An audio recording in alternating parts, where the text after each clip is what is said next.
ఆపదామపహర్తారం దాతారం సర్వసంపదాం లోకాభిరామం శ్రీరామం భూయో భూయో నమామ్యహం. జయతు జయతు దేవో దేవకీనందనోయం జయతు జయతు కృష్ణో వృష్ణివంశప్రదీపః జయతు జయతు మేఘశ్యామలః కోమలాంగో జయతు జయతు పృథ్వీ భారనాశో ముకుందః. హరి ఓం. పరమేశ్వర స్వరూపైన సభకి నమస్కారం. పాండవులు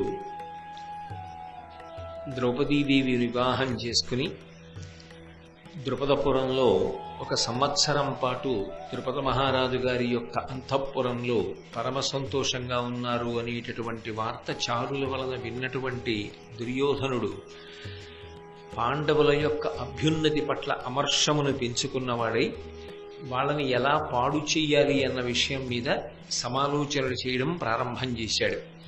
దానికోసం కర్ణుడు, శకుని మొదలైనటువంటి వాళ్ళని పిలిచి ఆలోచన చెయ్యడం మొదలుపెట్టాడు. అంటే ఆయన ఎప్పుడైనా ఏదైనా ఒక దుర్మార్గపు పని చెయ్యాలి అనుకున్నాడు అంటే ఆ విషయంలో ఆయన మొదట పిలిచేది ఎవరిని పిలుస్తూ ఉంటాడు అంటే శకునిని, కర్ణుణ్ణి, దుశ్శాసనుణ్ణి పిలుస్తూ ఉంటాడు. అంటే దుర్యోధనుడి యొక్క మనసు ఎరిగిన వారు దుర్యోధనుడు ఎలా ఆలోచన చేస్తాడో అలాగే ఆలోచన చేసి ఆయన మనప్రీతి కొరకు మాట్లాడేటటువంటి స్వభావమును అలవరుచుకున్నటువంటి వారు. అందుకని వీళ్ళని పిలుస్తూ ఉంటాడు. అందులో కర్ణుడు దుర్యోధనుడిని ఉద్దేశించి కొన్ని మాటలు చెప్పాడు. దుర్యోధన, నువ్వు ఏవో ప్రణాళికలు ఆలోచన చేస్తున్నావు.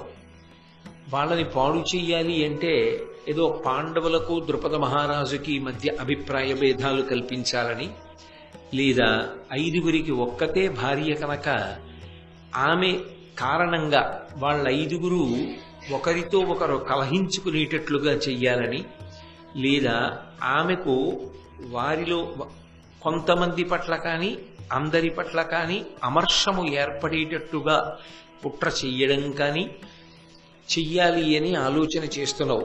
కానీ ఇవన్నీ సాధ్యపడేటటువంటి విషయాలు కావు. ఎందుకు కావంటావా? ఆర్యవృత్తుండు, రాజాన్వయ సమ్మతుండు, అభిమత సంబంధుడైనవాడు, గుణవంతులగుచున్న కొడుకులు కలవాడు, పాంచాలుడేల అపాండుసుతుల వినయ సంపన్నుల విడిచువాడగు. మరి పాండునందను లేక పత్నియందకర మనురక్తులుగావున తమలోన ఏల బీధిల్లుడు. ఎన్నడయ్యూ ఒక్క సతికి పతులు పెక్కండ్రురగుటిది సతుల కోర్కిగాన అతివ కృష్ణ సుందరాంగి వారి ఎందేల అపరక్తయగు మనోముదంబు తగులుగాక. నువ్వు వాళ్ళ మధ్య అభిప్రాయ భేదాన్ని కల్పించాలి అని అనుకుంటున్నావు, కానీ నువ్వు అనుకున్నట్లుగా జరగదు దుర్యోధన. సాధారణంగా మీరొక్కటి గమనించాలి, కర్ణుడు దుర్యోధనుడితో విభేదించాడు.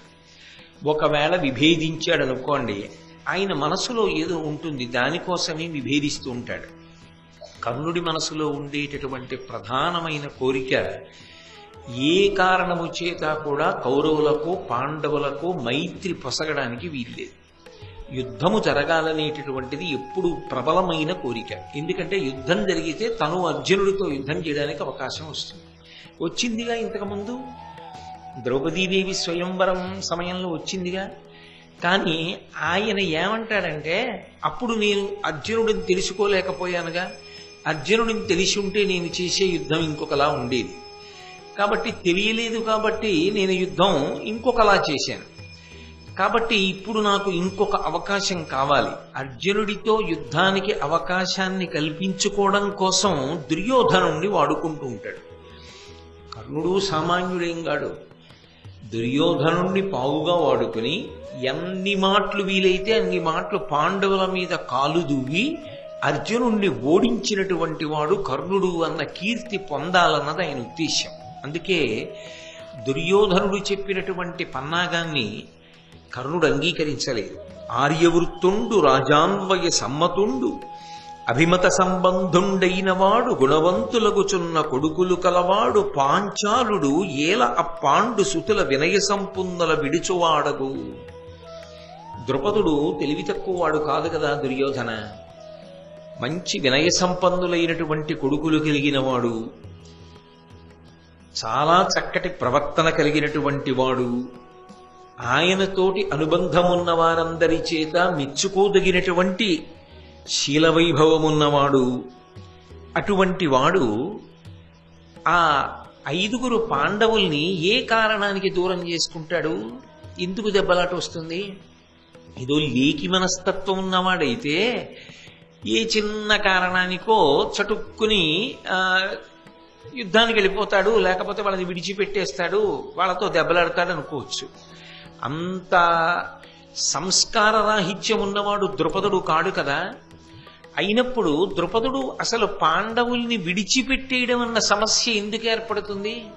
పైగా అల్లుళ్ళని ఏ కారణానికి వదిలిపెడతాడు? ఇక పాండవులి 5 మధ్య భార్యా సంబంధమైనటువంటి విభేదాన్ని కల్పించాలని నువ్వు అనుకుంటున్నావు. అది ఎప్పుడు పొసగుతుంది? భార్యకి భర్త మీద అసంతృప్తి ఉంటే. అసలు ద్రౌపదీదేవి గొప్ప సౌశీల్యవతి, మహాపతివ్రత. ఆమెకి ఎందుకు అలా అమర్షము భర్తల మీద ఏర్పడుతుంది? పైగా 5 భర్తలతో ఉండడం ద్రౌపదికి ఇష్టం. ఎందుకంటుంటాడంటే ఆ మాట, ద్రౌపదీదేవిని వెనకేసుకురావడం కానీ ద్రౌపదీదేవిని పొగడడం కానీ కర్ణుడికి అంత ఇష్టమైన విషయం కాదు. ఎందుకు ఇష్టం కాదు అంటే, ద్రుపదుడు యజ్ఞం చేసినప్పుడు అర్జునునికి ఇల్లాలయ్యేటటువంటి పిల్ల యజ్ఞకుండం నుంచి ఆవిర్భవించాలి, ఆమె అయోనిజగానే వచ్చి అర్జునుడికి ఇల్లాలు కావాలి అని సంకల్పం చేసి యజ్ఞం చేశాడు. ఆమె యజ్ఞకుండం నుంచి ఆవిర్భవించింది. అర్జునుడు లక్క ఇంట్లో తగలబడిపోయాడు అనుకున్నారు, కానీ ఆ అర్జునుడు క్షేమంగా ఉన్నాడు, ద్రౌపదీదేవికి భర్త అయ్యాడు. ఆ ద్రౌపదీదేవిని స్వయంవరంలో తాను భార్యగా చేసుకోవాలని మత్స్యయంత్రం కొట్టడం కోసం ధనస్సుని ఎక్కుపెట్టే ప్రయత్నంలో ఒక వెంట్రుకంతా కూడా అసలు ఆ వింటినారిని ఎక్కించలేక విఫలమైన వాడు కర్ణుడు. అర్జునుడి పట్ల ఉన్నటువంటి అసూయకి కారణాల్లో ఒకటి, తాను స్వయంవరంలో విజయం సాధించలేకపోయాడు, అర్జునుడు విజయం సాధించాడు. ద్రౌపదీదేవి అర్జునుడిని ప్రధానంగా చేసుకుని ఇల్లారు. ఎందుకంటే మరి మత్స్యంత్రం కొట్టినవాడు ఆయన. కానీ ఆమె మాత్రం ఎప్పుడూ అర్జునుడి పట్ల అలా ఎక్కువ ప్రీతి, మిగిలిన వారి పట్ల తక్కువ ప్రీతి అలా ప్రవర్తించింది అని భారతంలో అంత తేలికగా చెప్పడం కుదరదు. ఎక్కడో తరువాతి కాలంలో ధార్మికమైన ఓ నిర్ణయం, ఈ స్వర్గారోహణ పర్వం లాంటి చోటో ఎక్కడో ఓ చోట కనపడితే కనపడచ్చు. అటువంటి ద్రౌపదీదేవి భర్తల పట్ల అమర్ష భావన ఎందుకు పొందుతుంది? అసలు ఎలా దెబ్బలాట పెడదాం అనుకుంటున్నావు? కాబట్టి నువ్వు అనుకుంటున్నావు, కానీ దెబ్బలాట పెట్టడం అనేటటువంటిది ఎటువంటిది అంటే, దెబ్బలాడే స్వభావం ఉంటే దెబ్బలాట పెట్టడం తేలిక. ముందు ఆ గుల్లతనం యువతల వారికి ఉండాలి. ఆ మనసుకి గుల్లతనం ఉందనుకోండి. ఇప్పుడు చెదపురుగు ఉంది, చెదపురుగు ఇనప ఊచలోకి వెళ్ళగలదా? ఇనప ఊచని గుల్లబారేటట్టు చేయగలదా? చెయ్యదు. ఎందుకంటే ఇనుము చెదపురుగు తనలోకి రావడాన్ని అంగీకరించదు. ఇనప ముక్క ఎలా ఉంటుందో టేకుకర్ర అలా ఉంటుంది. కానీ టేకుకర్ర ఏం చేస్తుందంటే చెదపురుగు అవకాశం ఇస్తుంది. ఇక గుమ్మంలాగే ఉంటుంది, లోపల గుల్లబారిపోతుంది. లోపలికి రానిచ్చారనుకోండి, దెబ్బలాట పెట్టే స్వభావం ఉన్నవాడు మీ జీవితంలో జోక్యం చేసుకోవడానికి అనుమతించగలిగినటువంటి బలహీనత మీకుంటే వాడు దెబ్బలాట పెట్టగలడు. అలా అనుమతించగలిగిన బలహీనత మీకు లేకపోతే, మీరు పరిణతితో ఎంత దూరంలో ఉంచాలో అంత దూరంలో ఉంచగలిగితే వాడు మీకు ఎలా దెబ్బలాట పెడతాడు? ఏదా సాన్నిహిత్యం ఏది? అసలు ఆయన గురించి మీరు పట్టించుకోరు. ఆయన స్వభావాన్ని దృష్టిలో పెట్టుకుని ఎంత దూరంలో ఉంచాలో అంత దూరంలోనూ ఉంచేస్తారు. ద్రౌపదీదేవి అంత తేలికగా భర్తల పట్ల అమర్షమును పెంచుకునేది కాదు అని ఊరుకుంటే ఒకెత్తు. 5 భర్తలతో కలిసి ఉండడం ఆవిడికి కూడా చాలా ఇష్టం. కొంచెం ఆ మాట అదోలా లేదు. అంతకన్నా నాకు ఆ పద్యంలో ఉన్నటువంటి ఒక పాదం గురించి, కర్ణుడి అభిప్రాయం గురించి అసలు వ్యాఖ్యానం చేయడం కూడా నాకు ఇష్టం లేదు. అందుకని నేను అది చదివి వదిలిపెట్టేస్తానంతే. ఎన్నడయ్యో ఒక్క సతికి పతులు పెక్కండ్రు రగుటిది సతుల కోర్కిగాన. అది కర్ణుడి అభిప్రాయం. అంత అన్యాయంగా లోకంలో ఎక్కడ ఎవరు మాట్లాడరు. కాబట్టి ద్రౌపదీదేవి భర్తల పట్ల అమర్షమును పెంచుకుంటుంది అని నువ్వు ఎలా నమ్ముతున్నావు దుర్యోధన? అది నమ్మడానికి వీల్లేదు. కాబట్టి నువ్వు అనుకున్న మార్గంలో పాండవుల్ని పాడు చేయడం సాధ్యం కాదు. మరి ఎలా పాడు చేయగలం అంటావా? ఒకే ఒక్క మార్గం ఉంది.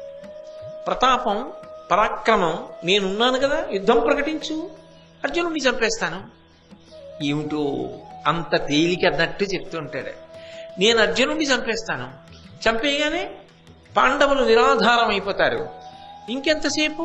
పాండవులలో అర్జునుడు పోయిన తర్వాత పాండవులు ఉంటే ఎంత, ఊడిపోతే ఎంత?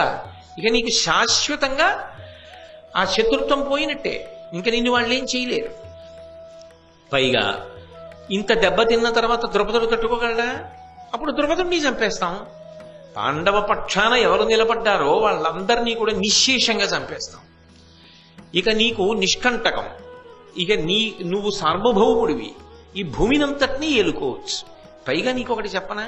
అసలు మనకి కుట్రలు కుతంత్రాలు ఎందుకు? అదో విచిత్రమైన మాట. అసలు వాళ్ళు కూర్చునేదే ఎందుకు, వాళ్ళు మాట్లాడుకునేదే ఎందుకు? పైగా మనం అసలు కుట్రలు కుతంత్రాలు అధర్మం అన్న మాటలు మనకెందుకు? మనకి దానితో సంబంధమే ఉంది. దేవేంద్రుడు 3 లోకాల్ని గెలిచి పరిపాలించాడు అంటే పరాక్రమంతో కదా, వజ్రాయుధాన్ని ఉపయోగించి కదా. భరతుడు భూమండలాన్ని అంతటినీ పరిపాలించాడు అంటే కేవలము పరాక్రమమును ఆధారం చేసుకుని కదా. పరాక్రమము సాధనం. రాజులు పరాక్రమం ద్వారా ఏదైనా సాధించాలి. ఆ పరాక్రమానికి మనకేం లోటు?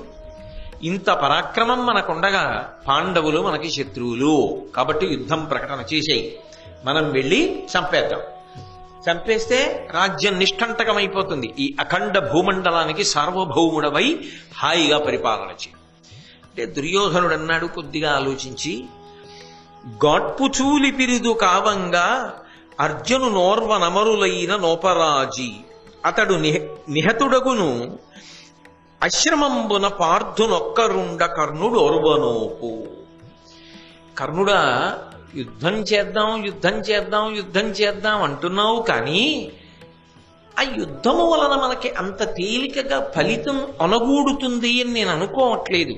ఎందుకు అనుకోవట్లేదంటే, గాట్పు చూలి పిరుదు కావంగా, గాట్పు అంటే గాలి, గాలి చూలి అంటే గాలి యొక్క కొడుకు వాయుపుత్రుడు అయినటువంటి భీముడు వెనకాతల నిలబడి ఉండగా అర్జునుడికి అసలు అర్జును నోర్వ నమరులైన నోపరాజి, ఇదే కర్ణుడికి ఇష్టం ఉండదు. దేవతలందరూ కట్టకట్టుకొచ్చినా సరే అర్జునుడిని గెలవడం సాధ్యం కాదు. అర్జునుడిని దేవతలు కూడా గెలవలేరయా అన్నాడు అనుకోండి, కర్ణుడు ఒప్పుకుంటాడా? ఒప్పుకోడు. తన స్వాభిమానం తనది దుర్యోధనుడికి. అందుకని ఆయన అన్నాడు, భీముడు అర్జునుడి వెనక ఉండగా అర్జునుడిని ఎవరూ ఓడించలేరు, దేవతలు కూడా. అంటే ఇప్పుడు భీముడిని ఎవరు చంపాలి? ఆయన ఉద్దేశంలో ఈయన చంపేయాలి. అందుకని వీళ్ళిద్దరూ ఎంత గొప్పగా ఆలోచన చేస్తారంటే, నేను భీముడిని చంపేశాననుకో, అర్జునుడిని నువ్వు చంపేయడం ఏముంది, చాలా తేలిక. కాబట్టి అతడు నిహతుడగుడు, ఆ భీముణ్ణి చంపేస్తే అశ్రమంబున పార్థునొక్కరుండ కర్ణుడోర్వనోపు. అర్జునుణ్ణి పడగొట్టేయడం అప్పుడు కర్ణుడికి పెద్ద లెక్కల విషయం కాదు, పడగొట్టేసేయచ్చు. కానీ అసలు యుద్ధానికి వెళ్ళాలి అంటే ధృతరాష్ట్రుడు ఒప్పుకోవాలిగా. ధృతరాష్ట్రుడు ఒప్పుకోవాలి అంటే మంత్రి విదురుడు ఒప్పుకుంటాడా? భీష్మద్రోణులు ఒప్పుకుంటారా? వీళ్ళెవ్వరూ ఒప్పుకోకుండా మనం యుద్ధానికి ఎలా పెడతాం? పాండవుల మీద నాకున్న అక్కసు చెప్పగలను మా నాన్న దగ్గర, కానీ మా నాన్నకు ఓ బలహీనత ఉంది. విదురుణ్ణి పిలుస్తాడు ప్రతిదానికి. పిలిచి మంత్రి విదురుణ్ణి అడుగుతాడు. విదురుడు పాండవ పక్షపాతి. వాళ్ళ జోలు నీకెందుకు, వాళ్ళతో యుద్ధం ఎందుకు, వాళ్ళ రాజ్యం వాళ్ళకి ఇచ్చేయి అంటాడు. ఇంకెక్కడ యుద్ధం చేస్తాం? ఎలా జరుగుతుంది? పైగా భీష్మద్రోణులు ఒప్పుకుంటారా? అయినా నువ్వు అన్నావు కదా, మా నాన్న దగ్గరికి వెళ్ళి ఏడుస్తా. నాన్న, నేను తట్టుకోలేను పాండవులు వృద్ధిలోకి వస్తే. వాళ్ళు పాడైపోయారనుకుని ఇన్నాళ్ళు సంతోషంగా ఉన్నా, వాళ్ళు సంతోషంగా ఉన్నారని నాకు ఇప్పుడు తెలిసింది. కాబట్టి నాకు ఏడుపు తప్ప ఇంకేం మిగులుతుంది? కాబట్టి నాకు సంతోషం కలగాలంటే పాండవులు పాడైపోవాలి. పాండవులు పాడైపోవాలంటే యుద్ధానికి వెళ్ళాలి. కాబట్టి నువ్వు నాకు అనుమతిని, నువ్వేం చేసుకుంటావో, విదురుణ్ణి ఏం చేసుకుంటావో, భీష్మద్రోణుల్ని ఏం చేసుకుంటావో, ఏం చెప్పుకుంటావో చెప్పుకుని నాకు సమ్మతిని, ఆ సమ్మతినిస్తే యుద్ధ ప్రకటన చేస్తా అని మా నాన్నతో చెప్తా. అంటే సాధారణంగా కర్ణుడు చెప్పినటువంటి మాట దుర్యోధనుడు కాదు అని అనడు. ఆ కర్ణుడి మీద దుర్యోధనుడికున్న అభిమానం అటువంటిది. కర్ణుడికున్నటువంటి బలహీనత ఏమిటంటే కర్ణుడెప్పుడూ కూడా కౌరవులకు పాండవులకు మధ్య సంధి జరగడాన్ని అంగీకరించాడు. వాళ్ళిద్దరూ కలిసి ఉండడం కర్ణుడికి ససేమిరా ఇష్టం ఉండదు. ససేమిరా కర్ణుడికి ఎందుకు ఇష్టం ఉండదు అంటే అర్జునుణ్ణి తాను ఓడించగలిగిన అవకాశం ఎలా వస్తుంది? వీళ్ళిద్దరూ కలిసిపోతే అన్నదమ్ములు 105 మంది కలిసిపోయారనుకోండి, ఇంకా యుద్ధం ఎందుకు అసలు? దుర్యోధనుడికి యుద్ధం అవసరం లేదు. దుర్యోధనుడికి యుద్ధం అవసరం లేనప్పుడు తన అవసరం లేదు. అప్పుడు తన అర్జునుడి మీద యుద్ధం చెయ్యలేడు. తను ఇప్పటిదాకా ఒక్కసారి కూడా అర్జునుడిని గెలవలేదు. అర్జునుణ్ణి గెలవాలని ఆయన కోరిక. అర్జునుణ్ణి గెలవాలంటే యుద్ధం రావాలి. యుద్ధం రావాలంటే కౌరవులకు పాండవులకు మధ్య సంధి పొసగకూడదు. అసలు వాళ్ళిద్దరి మధ్య ప్రేమాభిమానాలు ఏర్పడకూడదు. అందుకే కర్ణుడు ఎప్పుడు మాట్లాడినా ఆంతరమునందు ఈ అభిప్రాయం ఉంటుంది. అయితే మీరు ఒకటి ఆలోచించండి, దానివల్ల కర్ణుడు చెడ్డవాడా, కర్ణుడు మంచివాడా? అంటే కర్ణుడు చెడ్డవాడు, కర్ణుడు మంచివాడు కూడా. ఎందుకని అంటే అటువంటి అభిప్రాయంతో ఉండడం, అన్నదమ్ముల మధ్య భేదాభిప్రాయాలు ఏర్పాటు చెయ్యడం, ఎప్పటికీ అన్నదమ్ములు కలిసి ఉండకుండా చూడడం, అన్నదమ్ముల మధ్య యుద్ధం జరిగితే నాకు అర్జునుడితో యుద్ధం చేసే అవకాశం వస్తే, నేను అర్జునుడిని ఓడిస్తే నేను జగదేక వీరుణ్ణి కీర్తి సంపాదిస్తాననేటటువంటి పేరాశ మనసులో పెట్టుకోవడం ఖచ్చితంగా నింద్యం. కానీ కర్ణుడికి ఆ ఆలోచన లేకపోతే, అలా కౌరవుల్ని పాండవుల్ని దూరం చేయకపోతే అసలు మహాభారత యుద్ధం ఎందుకు జరుగుతుంది? మహాభారత యుద్ధం జరగకపోతే అధర్మాత్ములందరూ ఎలా మడిసిపోతారు? అలా పడిపోకపోతే నరనారాయణుల యొక్క అవతార ప్రయోజనం ఎలా నడుస్తుంది? అందుకని కర్ణుడు లేని భారతం ఎలా ఉంది? అసలు కర్ణుడు లేని భారతం ఉండే అవకాశం లేదు. కర్ణుడు లేకపోతే అసలు భారతం నడవదు. అందుకే కర్ణుడంత ప్రధానుడయ్యాడు.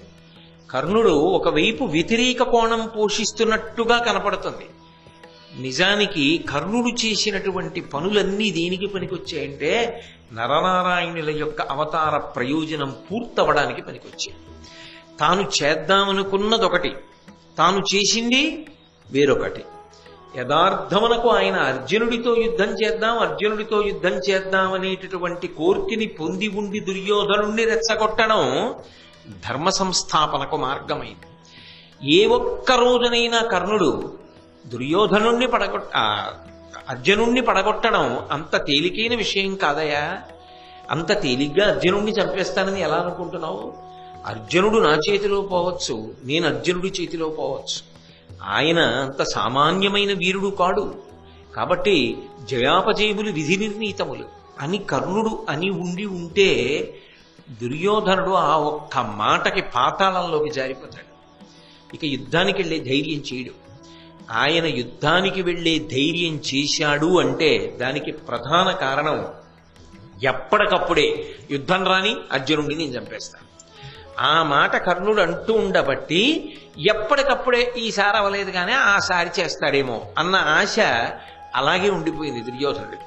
ఆయన లెక్క ఏమిటంటే 5గురిలో లెక్క పెట్టవలసిన వాళ్ళు ఇద్దరే, భీముడు అర్జునుడు. భీముడిని నేను చంపేస్తా, అర్జునుడిని ఆయన చంపేస్తాడు. మేము యుద్ధం ప్రకటించడం ఒకటే తర్వాయి. ఎందుకు ప్రకటించలేము? ఇగో వీళ్ళు అడ్డు అంతే.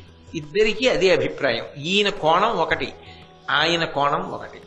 కానీ ఇద్దరూ మహాభారత యుద్ధానికి మాత్రం కారణమవుతారు. అందుకే కౌరవులు పాండవులు ఎప్పటికీ కలుసుకోనంత దూరం జరిగిపోవడానికి కారణం ఎవరయ్యారంటే మధ్యలో కర్ణుడయ్యాడు. ఇక కలపడం సాధ్యం కాదు ఎవరికి, అంత దూరం జరిపాడు. ఒక్కొక్క ప్రయత్నంలో కురుపాండవులు అంత దూరం అయిపోయారు. కాబట్టి కర్ణుడితో కలిసి ధృతరాష్ట్రుడి దగ్గరికి వెళ్ళాడు. ధృతరాష్ట్రుడు చాలా చాలా తెలివైనవాడు. ఆయన మనసులో కోరిక కూడా దుర్యోధనుడి మనసులో కోరికే. పాండవులు బాగుండాలని కానీ పాండవులకు రాజ్యం ఇవ్వాలని కానీ ధృతరాష్ట్రుడికి ఏ కోశాన ఉండదు. పాండవులు వృద్ధిలోకి రావడం ధృతరాష్ట్రుడికి ససేమిరా అంగీకారయోగ్యం కాదు. కానీ దుర్యోధనుడే అంత తేలికగా బయటపడ్డాడు. ఏదైనా చేసేటప్పుడు తన మర్యాద పోకుండా చూసుకుంటూ ఉంటాడు. పైకి ఎంతో మంచిగా ఉంటాడు, లోపల ఎంత దుష్ట భావననైనా దాచిపెట్టగలడు. అది ధృతరాష్ట్రుడి యొక్క శీలం. కాబట్టి ఆయన ఏమీ తెలియనట్టు ముందు భీష్మద్రోణుల్ని పిలిచాడు. పెద్దవాళ్ళు కదూ, భీష్మద్రోణులు ఎందుకు అంగీకరించారు? పాండవులు బాగుంటే నువ్వు సంతోషించాలి, పెద్ద తండ్రివి. నీ తమ్ముడి బిడ్డలు వాళ్ళు బాగున్నారని నీకు తెలిసింది, శుభవార్త కదా. దానికి వాళ్ళ మీద యుద్ధానికి వెళ్ళవలసిన అవసరం ఏమిటి? అసలు దేనికి యుద్ధం వాళ్ళతోటి? నీకు 105 మంది బిడ్డలు అనుకోవాలి.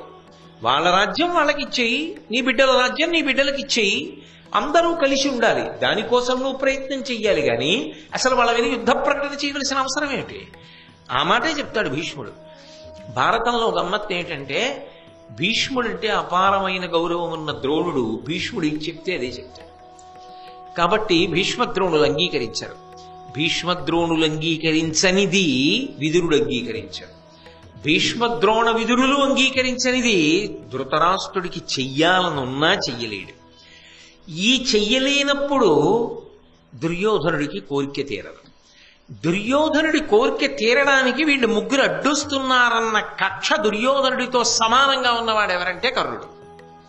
ఎందుకంటే వీళ్ళ వల్ల యుద్ధం రావట్ల, వీళ్ళు అడ్డుకుంటున్నారు. వీళ్ళ పెద్దరికం అడ్డొచ్చేస్తోంది. వీళ్ళు అడ్డొచ్చేయడం వల్ల ఏమవుతోందంటే యుద్ధం జరగదు. యుద్ధం జరగకపోతే నాకు అర్జునుడితో యుద్ధం చేసే అవకాశం దొరకట్ల. దొరికినప్పుడు ఏం చేస్తాడు? గెలవడం. పోనీ మనం గెలవలేమని నిర్ణయానికి రాడు. ఆయన పెంచుకున్న మాత్సర్యం అది. కానీ ఒక్కటి బాగా మళ్ళీ జ్ఞాపకం పెట్టుకుంటుండండి, కర్ణుడు అలా ఉండకపోతే అసలు భారతం నడవదు. అందుకే కర్ణుడే భారతం అన్న గుడారానికి అంతటికీ కూడా మూల స్తంభం. వ్యతిరేక కోణంలో పనిచేస్తూ ఉంటాడు, కానీ అది నిజానికి నరనారాయణుల యొక్క అవతార ప్రయోజనానికి కారణమవుతుంది. భీష్మద్రోణులు ఎప్పుడైతే అంగీకరించలేదో దుర్యోధనుడు మాట్లాడాలి, ధృతరాష్ట్రుడు మాట్లాడాలి, కానీ కర్ణుడు మాట్లాడాడు. అంటే ఒక్కొక్క చోట ఒక్కొక్కరు మాట్లాడారు అంటే అది మాట్లాడిన వాడికి ఉన్నటువంటి స్వేచ్ఛ కన్నా, స్వాతంత్ర్యం కన్నా ఆయన అలా ప్రవర్తించి మాట్లాడితే అంత స్వేచ్ఛ ఇచ్చిన వాడెవరు, అంత స్వాతంత్ర్యం ఇచ్చిన వాడెవరు అన్నది ప్రశ్న అవుతుంది కాదు. ఆయన దగ్గర ఉండగా, ఆయనతో మాట్లాడుతుండగా వాడెవరండి వచ్చి అలా మాట్లాడుతున్నాడు? అంత స్వాతంత్ర్యం ఎలా వచ్చింది అతనికి? అతనెవరు మధ్యలో జోక్యం చేసుకుని అలా మాట్లాడుతున్నాడు అంటారా? అనరా? ఓ పెద్ద ఆయన దగ్గరికి వెళ్ళి మీరు మాట్లాడుతున్నారు, అవతల పెద్దవారు ఏదో మాట్లాడుతున్నారు, మధ్యలో లేచి తగుదునమ్మా అని ఎవడో ఇష్టం వచ్చినట్లు మాట్లాడేస్తున్నాడు అనుకోండి, వెంటనే ఏమంటారు? అంత స్వాతంత్ర్యం ఎక్కడిది అన్న ప్రశ్న వస్తుందా రాదా? అది మంచి మాటలు జరిగినంత కాలం అలా ఉండదు. కానీ అది 10 మంది అంగీకరించడానికి సాధ్యం కాని విషయం అయితే అప్పుడు ఇటువంటి సమస్యలన్నీ ఉత్పన్నం అవుతాయి. అప్పుడు ఏం చేస్తారంటే ఆ ఒక్క మాటని బట్టి అవతలవాడు ఉన్నటువంటి స్థితిని లెక్క కడతారు. అబ్బో, అంత జోక్యం చేసుకుని అంత లెక్క మాట్లాడుతున్నాడంటే ఇప్పుడు ఆయన దగ్గర ఈయన పరపతి అంత పెరిగిందనమాట, ఆయన అంత స్వాతంత్ర్యం ఇచ్చారనమాట ఈయనకి అంటారా? అనరా? భీష్మద్రోణులు మాట్లాడుతుంటే కర్ణుడు ఏమన్నాడంటే, ముదుసళులు తమ కిమ్ముగా చదివికొండ్రుగాక పతులకు హితమకు కర్జమేల యొలసి చెప్పదురు, అహితు కలిపికొనుట ధర్మువని ఇది నయ విరుద్ధంబు కాదే. ఈ ముసలాళ్ళు వీళ్ళకిష్టమైందే మాట్లాడతారు, అంత మాట అనడమే. భీష్మద్రోణులు ఇద్దరినీ ఉద్దేశించి, ద్రోణుడు గురువు గారు, భీష్ముడు ఆ వంశాన్నంతటినీ నిలబెట్టిన మహాపురుషుడు, రాజ్యం అయింది నిజానికి. అటువంటి భీష్ముడి పట్ల ధృతరాష్ట్రుడే భయంగా ఉంటాడు. పైగా భీష్ముడంటే సామాన్యుడా, ఎంతటి మహానుభావుడు, కృష్ణుడంతటి వాడు అంత గౌరవించాడు. అంటే ఒకటి గౌరవించాలి అన్న మాట అవతల వారిని బట్టి ఉండదు, గౌరవించడం అన్నది యువతల వారి సంస్కారాన్ని బట్టి కూడా ఉంటుంది. గౌరవించవలసిన అవసరం అక్కర్లేనిది దేన్నైనా గౌరవించాలి. కదా. అన్నీ గౌరవించాలనే ఎక్కడుంటుందండి? అది ఒక్కొక్కసారి ఏమవుతుందంటే సంస్కారాన్ని బట్టి కూడా ఉంటుంది. ఎందుకనంటే అమాయకత్వం కానీ, తెలియనితనం కానీ, అజ్ఞానం కానీ, అహంకారం కానీ చాలా అధికంగా ఉన్నాయనుకోండి, అప్పుడు అవతల వారి గొప్పతనం తెలుసుకోవాలి అనేది కూడా మనం స్థాపించడం సాధ్యం కాదు. ఓ మనవడు ఉన్నాడు, వాడికి ఏం తెలియదు, ప్రాయం అమాయకత్వం. ఆ అమాయకత్వంలో ఉన్నవాడు తాతగారు ఎంత విద్వాంసుడైతే మాత్రం వాడు ఆ తాత పక్కన నిలబడి కాలెత్తి తాత కాలుని కాలు పెట్టి తంతు, తాత తాత తాత అని కాలు పెట్టి తంతు పిలుస్తాడు. తాత మనవాడు తంతున్నాడు తన్ని అని తెలుసు. తాత వాడి బుగ్గలు పట్టుకుని ఏం నాన్న అంటాడు. కోడలు చూసి తప్పు, తాతగారిని అలా తన్నకూడదు, తాతగా చేసి పెట్టు, తాతగారిని అలా తన్నొచ్చా అంటూ. అమాయకత్వం అజ్ఞానం ఎక్కువ ఉందనుకోండి, అప్పుడు కూడా ఎదుటివారిని గౌరవించాలి అన్నది తెలియదు. అహంకారం ఎక్కువ ఉందనుకోండి, అప్పుడు కూడా తెలియదు. అహంకారం ఉంటే ఎప్పుడు నేను గొప్పవాడిని అనుకుంటాడు, కానీ అవతలవాడి గొప్పతనాన్ని అసలు లెక్క కట్టగలిగినంత అవకాశం ఎలా ఉంటుంది? అప్పుడు అహంకారం కూడా అవతలవారి గౌరవాన్ని చెప్పనివ్వదు. కర్ణుడు అమాయకుడా? కర్ణుడు ఏమీ తెలియని తాత దగ్గర మనవళ్ళంటి వాడా? ఇందాక నేను చెప్పిన ఉపమానానికి సరిపోతాడా? సరిపోడు. అన్నీ తెలిసిన్నవాడు. భీష్మద్రోణులు ఎవరో తెలిసిన్నవాడు. అటువంటి భీష్మద్రోణులకు వినా అసలు పాండవులతో యుద్ధానికి కౌరవులు వెళ్ళొచ్చా వెళ్ళకూడదా అన్న విషయంలో స్వతంత్రంగా సలహా చెప్పగలిగిన అధికారం అక్కడ ఇంకెవరికి ఉందా? అంతఃపురంలో వాళ్ళకే కదా ఉంది. ఉన్నప్పుడు వాళ్ళు మరి సలహా చెప్పరా? చెప్తున్నప్పుడు ఈ ముసలాళ్ళు అని అనడమే. అలా అన్నాడు అంటే ఇప్పుడు కర్ణుడు ఏ స్థాయికి వెళ్ళాడని గుర్తు. అహంకారం బాగా పెరిగిపోయింది కర్ణుడిలో. దేని చేత పెరిగిపోయింది? దుర్యోధనుని యొక్క దుర్యోధనుడు తనని అన్ని వేళలా సమర్థిస్తాడు అనేటటువంటి ధైర్యం అలా తయారైంది. వీళ్ళ లెక్క నాకేంటి, దుర్యోధనుడు నన్ను సమర్థిస్తాడు. కాబట్టి భీష్మద్రోణులను ఎంత మాట అనగలిగాడంటే, ముదుసడులు తమకిమ్ముగా చదివికొండ్రుగాక. ఈ ముసలాళ్ళు వాళ్ళకిష్టమైన మాటలే మాట్లాడతారు, వాళ్ళకి ఇంకొక విషయం అక్కర్లేదు. పతులకు హితమగు కజ్జమేలా చెప్పారు, తులసి చెప్పదురు. వాళ్ళు పతులు అంటే రాజులకు ఇష్టమైన పని వాళ్ళు ఎందుకు చెప్తారు? వీళ్ళు చెప్పింది ఏమైనా బాగుందా అసలు? ఎందుకని అంటే అహితుల కలిపి కొనుట ధర్మమని, ఇది నయ విరుద్ధంబు కాదే. పాండవులు కౌరవుల యొక్క హితం కోరేవాళ్ళ? ధర్మరాజు గాని, భీముడు గాని, అర్జునుడు గాని, నకులుడు గాని, సహదేవుడు కాని దుర్యోధనుడి యొక్క మేలు కోరుకుంటారా? వాళ్ళు కోరుకుంటారో కోరుకోరో భీష్ముడికి తెలుసు. వాళ్ళు కోరేవాళ్ళో కోరని వాళ్ళో ద్రోణుడికి తెలుసు. కోరేవాళ్ళో కోరని వాళ్ళో విదురుడికి తెలుసు. కర్ణుడికి ఏం తెలుసు? వాళ్ళు ఎప్పటి నుంచి ఉన్నవాళ్ళు, వాళ్ళ అనుభవం ఏమిటి, వాళ్ళ ఆప్యాయతలు ఏమిటి, వాళ్ళ అనుబంధాలు ఏమిటి, ఇవేమీ అక్కర్లేకుండా కర్ణుడు మాట్లాడుతూ అంటాడు. అటువంటిది ఆ అహితులు వీళ్ళ యొక్క ప్రీతిని అభ్యున్నతిని కోరని పాండవులు కౌరవుల యొక్క ఉన్నతిని వాళ్ళు వార్చరు. అదే అక్కడ నిజంగా కౌరవుల ఉన్నతిని పాండవులు వార్చట్లేదా, పాండవుల ఉన్నతిని కౌరవులు వార్చట్లేదా అంటే మారుస్తున్నాడు. అది ఇచ్ఛాపూర్వకంగా తన కోరిక జరగట్లేదన్న అక్కసుతో మాట్లాడుతున్న మాటే కదా. సత్యాన్ని మార్చాడా లేదా? కథాగమనంలో తెలుస్తూనే ఉంది కదా. ఎవరి ఉన్నతిని చూసి ఏడ్చి సమావేశం పెట్టుకుని మాట్లాడుకుని వచ్చారు? దుర్యోధనాదులే కదా అలా సమావేశం పెట్టుకుని మాట్లాడుకున్న వాళ్ళు. ఏడాది నుంచి అక్కడున్న వాళ్ళు వాళ్ళ యొక్క ఉనికిని బయట పెట్టుకున్నారా? మా రాజ్యం మాకు ఇమ్మని అడిగారా? అడగలేదుగా.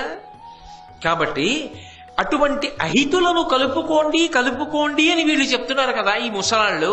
ఇది న్యాయ విరుద్ధం కాదా అంటే కర్ణుడు ఆ స్థాయికి ఎదిగాడు దుర్యోధనుడి దగ్గర. అంటే ఆ పద్యం ద్వారా, ఆ మాట ద్వారా ఏమర్థం చేసుకోమని అంటే కర్ణుడు అంతఃపురంలో దుర్యోధనుడి దగ్గర ఎంత సాన్నిహిత్యాన్ని ఇవాళ సంపాదించగలిగాడు.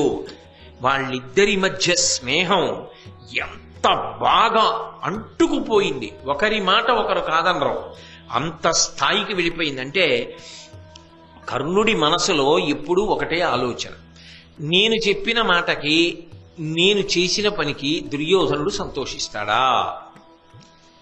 ఇప్పుడు అలా ఆలోచన చేయడంలో అన్ని సందర్భాలలో అని చెప్పడం సాధ్యం కాదు, కానీ కొన్ని కొన్ని సందర్భాల్లో మాత్రం అధర్మం వైపుకి ఒరిగిపోయాడా లేదా?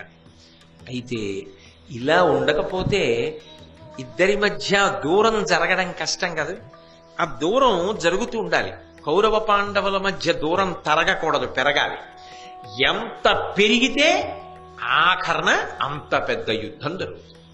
అంత పెద్ద యుద్ధం జరిగితే అధర్మము నశించి ధర్మము స్థాపింపబడుతుంది. ఇప్పుడు ఒక రకంగా చూస్తే కర్ణుడు ఒక మహాప్రయోజనాన్ని సాధిస్తున్నాడా లేదా? కృష్ణార్జునులకు సాధిస్తున్నాడు, కానీ తెలిసి సాధించాడా? ఇది చేద్దాం అనుకుని సాధించాడా? అలా అనుకుని సాధించలేదు. సాధించకపోయినా ఆయన చేస్తున్న దాని వల్ల కట్టకడపెట్టే ప్రయోజనం మాత్రం అది. కాబట్టి ఈ మాటలు అన్న తర్వాత భీష్మద్రోణులు అంగీకరించలేదు, విదురుడు అంగీకరించలేదు. చిట్ట చివరికి భీష్మద్రోణుల్ని విదురుణ్ణి కాదని ధృతరాష్ట్రుడు మనసులో ఉన్నా చెయ్యలేడు. అందుకని పాండవుల దగ్గరికి విదురుణ్ణి పంపించి కబురు చేశాడు. పాండవులు వచ్చారు, కొంతకాలం హస్తినాపురంలో ఉన్నారు. ఉన్న తర్వాత కృష్ణుడి సమక్షంలో అర్ధరాజ్యాన్ని విభాగం చేసి ఇంద్రప్రస్థాన్ని రాజధానిగా చేసుకుని పరిపాలించుకోమని పాండవులకు ఇచ్చాడు. ఇచ్చిన తరువాత కొంతకాలానికి కృష్ణ పరమాత్మ యొక్క అనుగ్రహ విశేషం చేత దానవశిల్పి అయినటువంటి మయుడు అద్భుతమైన రాజధాని నగరాన్ని నిర్మాణం చేసి దానితో పాటుగా మయసభని కూడా నిర్మించి ఇచ్చాడు. పాండవులు రాజసూయాగం చేశారు. అంత ఉన్నతికొచ్చి అంతమంది రాజుల్ని ఓడించడం, ప్రత్యేకించి అర్జునుడు ఉత్తర దిక్కుకు వెళ్లి ఎందరో రాజుల్ని ఓడించి అపారమైన ధనరాశుల్ని తీసుకొచ్చి అన్నగారికి ఇచ్చి అన్నగారితో రాజసూయం చేయించాడనేటటువంటి కీర్తిని కర్ణుడు తట్టుకోలేకపోయాడు. ఇద్దరికీ మరి ఎప్పుడు పడదగా అర్జునుడి యొక్క కదలికలు గమనిస్తూ ఉంటాడు. అర్జునుడి ఉన్నతి ఓర్వలేడు. కాబట్టి అయిపోయిన తర్వాత ఏదో తిరిగి వచ్చారు. తిరిగి వచ్చిన తర్వాత దుర్యోధనుడి ఆలోచన ఎప్పుడు ఏముంటుంది? దానికి తోడు అక్కడ భంగపాటు జరిగింది. పాండవ రాజ్యాన్ని ఎలా కబళించాలి, ఎలా పాండవుల్ని అవమానించాలి, దానికి తోడు శకుని బయలుదేరాడు. వాళ్ళని ద్యూతానికి ఆహ్వానించు, మాయాజూతంలో నీకు నేను ఏ విధమైన ఇబ్బంది లేకుండా పాండవ సామ్రాజ్యాన్ని సమస్త ఐశ్వర్యాన్ని నీకు ఇప్పించేస్తానన్నాడు. ధర్మరాజు గారిని పిలిచినప్పుడు సభామంటపం నిర్మాణం చేశాం, దాని ప్రారంభోత్సవం అందుకు రెండన్నారు. ఆయన వచ్చి కూర్చున్న తర్వాత కూడా చెప్పాడు, మంచిది కాదు, జూతం ఆడకూడదు, ఏదో చెప్పాడు. కానీ విధి బలీయం, కృష్ణ పరమాత్మ జ్ఞాపకానికి రాలేదు. మీకు నేను కృష్ణుడి గురించి చెప్పానుగా, అందుకని ఆ జూదంలో పాల్గొన్నాడు. అసలు ధర్మరాజు గారు ఒక్కసారి కూడా పందెం వేయలేదు. శకుని పందెం వేయడం మొదలెట్టాడు. ఆఖరి పందెం వరకు శకునే వేశాడు. వడ్డడం ఒకటే ధర్మరాజు చేశాడు. అంటే ఒక్కసారి కూడా ధర్మరాజు గెలిచింది లేదు, ధర్మరాజు గారి చేతికి పావులు వెళ్ళింది లేదు. అసలు ఆయన పాచికలు పట్టుకోవాలి. పట్టుకున్నదల్లా శకునే. ఆయన పందెం చెప్పా, ఈయన వెయ్యాలి. ఈయన గెలవా, ఆయన ఓడిపోను, అంతే. అది చిట్ట చివరికి ఎక్కడ వరకు వెళ్ళిపోయిందంటే ఆ ఉన్మాదం ద్రౌపదీదేవిని వడ్డడం వరకు వెళ్ళిపోయింది.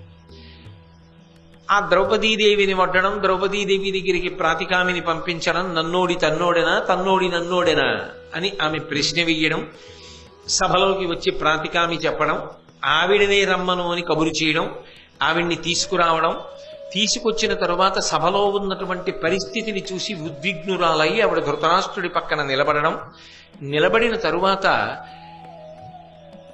పరిస్థితి చాలా విషమమైనటువంటి స్థితిని సంతరించుకుంటోంది అని గమనించినటువంటి ఆమె, నేను ఇంతమంది ధర్మాత్ములు ఉన్నటువంటి సభలో ప్రశ్న వేశాను, ముందు నా ప్రశ్నకి జవాబు చెప్పించండి. ధర్మరాజు గారు నన్ను ఓడిపోయాక తను ఓడిపోయాడా, తను ఓడిపోయాక నన్ను ఓడిపోయాడా చెప్పండి. నేను కౌరవదాసినా? ఈ ప్రశ్నలకి ముందు జవాబు చెప్పండి. ఈ ప్రశ్నలకి జవాబు ఎవరు చెప్పలేదు. భీష్మాచార్యుల వారు చెప్పలా, ద్రోణుడు చెప్పలా, ధర్మరాజు చెప్పలా, ఎవరూ చెప్పలా. కానీ దుర్యోధనుడి సోదరుడు వికర్ణుడు మాత్రం లేచాడు. ధైర్యంగా లేచి ఆయన చెప్పాడు, మహాపతివ్రత, ఆమె ప్రశ్న వేస్తోంది. ఆమె ధర్మరాజు గారికి ఒక్కతికే పత్ని కాదు, 5 పాండవులకు ఇల్లాలి. అయినప్పుడు ధర్మరాజు ఎలా ఒడ్డుతాడు ఆవిడ్ని? కాబట్టి ఇది అధర్మజూతం, ఆమెని మీరు గెలుచుకున్నట్టు కాదు. వికర్ణుడు ఒక్కడే సభలో ద్రౌపదీదేవిని సమర్థిస్తూ మాట్లాడినప్పుడు ఎవ్వరూ మాట్లాడలేదు. అది ఏమో వికర్ణుడు చెప్పిన తరువాత వికర్ణుణ్ణి ఖండన చేయకపోయినా, వికర్ణుణ్ణి నువ్వు నోరు మూసుకుని కూర్చో అనకుండా ఉన్నా ఇంకా వికర్ణుడు ఏం మాట్లాడినావు. తర్వాత విదురుడు ఇట్లు మాట్లాడతాడు. ఆ తర్వాత సభలో వాతావరణం ఎలా ఉండునో ఇది గమనించాడు కర్ణుడు. వికర్ణుడు తాను ఏ దుర్యోధనుడికి సోదరుడో ఆ దుర్యోధనుణ్ణే వ్యతిరేకిస్తూ మాట్లాడడం కర్ణుడికి జీర్ణం అవ్వలేదు. అసలు నిజానికి వికర్ణుడిని వ్యతిరేకించవలసిన వాడు దుర్యోధనుడు. కానీ ఎవరు వ్యతిరేకించారు అంటే కర్ణుడు వ్యతిరేకించాడు. ఎందుకు వ్యతిరేకించాడు అంటే సభలో ఆనుకూల్యత ఏర్పడడం కానీ, అనుకూలమైన వాతావరణం ఏర్పడడం కానీ, ఏ గొడవ లేకుండా సమసిపోవడం కానీ, ఇద్దరూ జుత్తు పట్టుకునేటటువంటి సందర్భం ఏర్పడకుండా ఉండడం కానీ కర్ణుడికి ఇష్టం ఉండదు. కర్ణుడికి యుద్ధం కావాలి. అందుకే వెంటనే వికర్ణుణ్ణి ఉద్దేశించి ఒక మాట అన్నాడు. ఎల్లవారు నిరుగనొల్లని ధర్మువు బేల నీకు చెప్పనేలవలసే, చిరుతవానికింత తరుసంటి పలుకులు సన్ని వృద్ధ జనములున్న చోట. మూఢుడా, ఇంతమంది పెద్దవాళ్ళు సభలో ఉన్నారు, భీష్మద్రోణాదులు, ఇంతమంది పెద్దలు ఉన్న చోట వాళ్ళు చెప్పాలి ధర్మం గురించి. నువ్వెవడివి? చిన్న కుర్రవాడివి. పెద్ద ధర్మం తెలిసిన వాళ్ళ నువ్వు మాట్లాడతావేమిటి? వాళ్ళు మాట్లాడాలా, నువ్వు మాట్లాడాలా? మరి భీష్మద్రోణుల్ని పట్టుకుని ఈ ముసలాళ్ళు అని తన్నన్నప్పుడేమైంది ఈ ధర్మం? అంటే దేనికి వాడుకుంటూ ఉంటాడు ఎప్పుడు అంటే కురుపాండవుల మధ్య దూరం పెరగాలి, యుద్ధం రావాలి, దానికోసమే. అంతేగాని నిజంగా పెద్దరికం ఇచ్చి మాట్లాడేవాడైతే ఆ రోజున ఈ మాట అనకూడదుగా. భీష్మద్రోణులు మాట్లాడినప్పుడు ఇందాక నీ చెప్పిన మాట. ఇప్పుడు వికర్ణుణ్ణి కూర్చోపెట్టేయడానికి మాత్రం సభలో ఇంతమంది పెద్దలు ఉంటే తగుదునమ్మా, నేనే పెద్దవాడిని, నువ్వు ఎలా మాట్లాడుతున్నావు? నువ్వు మాట్లాడడానికి వీలు లేదు. కాబట్టి నీకు తగిన స్థాయిలో నువ్వు మాట్లాడు, కూర్చో. ఒక్కటి జ్ఞాపకం పెట్టుకోండి, ఒక సమస్యగా పరిష్కరిద్దాం అనుకున్న వాళ్ళు బయలుదేరితే సమస్య పరిష్కారం అవుతుంది. అసలు ఎందుకు పరిష్కారం అవుతుంది అంటే, నేను చెప్పిన మాట ఒక గంభీరమైన మాట చెప్తాను, బాగా జ్ఞాపకం పెట్టుకోండి. ఈ ప్రపంచంలో పరమేశ్వరుడు సృష్టించనిది, అసలు ఈశ్వర సృష్టిలో లేనిది ఏదైనా ఉంటే సమస్య. ఆయన సమస్యకు సృష్టికర్త కాడు. ఆయన సమస్యలను సృష్టించలేదు. సమస్యకి సృష్టికర్త ఎవడు అంటే మనుష్యుడే. ఆయన నీ ప్రతి వాడికి ఏదో ఒక సమర్థతనిస్తాడు, ప్రతివాడు బతకడానికి ఏదో అవకాశం ఇస్తాడు. నువ్వు ఇలా ఉండు అంటాడు. కానీ మనస్సు అని ఒకటి ఉందే, దాని తమాషా ఇవాళ బాగుంటుంది, రేపు వాడంటే ఇష్టం ఉండదు, ఎల్లుండి ఇంకోడంటే ఇష్టం ఉండదు. ఇప్పుడు బాగుంటుంది, కాసేపు ఆగి బాగుండదు. సమస్యలన్నిటికీ సృష్టికర్త మనుష్యుడే. మనిషి సమస్యని సృష్టించుకుని ఆ సమస్య నుంచి తాను బయట పడలేకపోతే నింద ఈశ్వరుణ్ణి చేస్తుంటాడు.